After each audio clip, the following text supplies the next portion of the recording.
我一直以为我是感冒，我来捋一下哈，我是从星期一，也就是12号开始不得劲的，嗓子那个痒痒，然后第二天咳嗽，然后星期三的时候，低热37.8度，然后再过一天37.9度，然后也不疼也不痒，就咳嗽，咳嗽也不疼，然后就往后睡觉，两个胯骨酸，也就那一往后，然后再也没有了。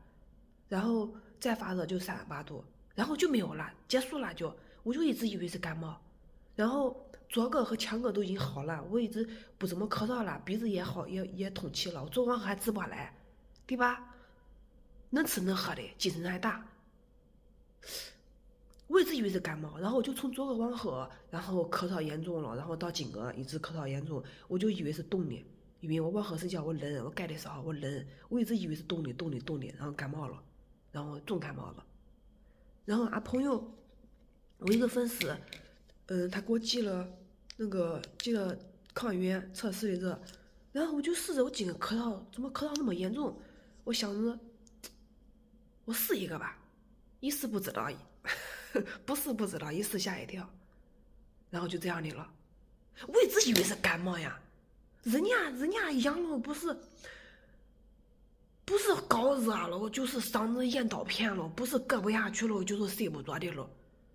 我哪都没事，除了咳嗽，除了鼻子塞，我什么屌丝没有，怎么就能阳的呢？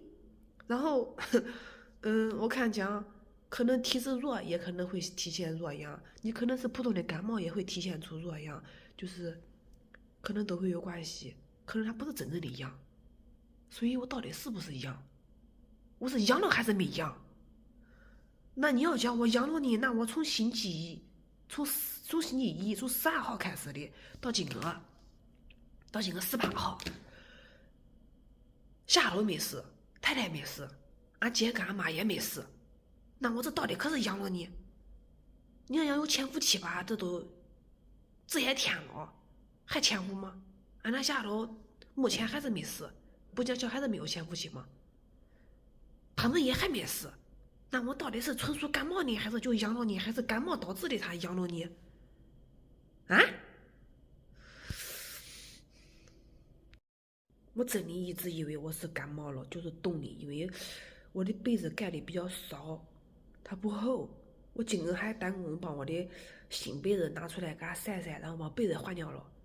我刚才搁屋里的时候，搁被窝里坐着，我的脚都淌脚汗，都屋里淌脚汗。我心想，今个晚上肯定不冷了。我还想讲，我来测试一下到底是不是冻的嘞，因为我天天睡觉往后冷呀。我今个换的新被子，往后肯定是要不冷呀。如果说今个往后不冷的话，我肯定是一冻的呀。想不通。还有我这到底好难养的呢？从12号到现在，我今个往后才测的，那我这到底好些天了呢？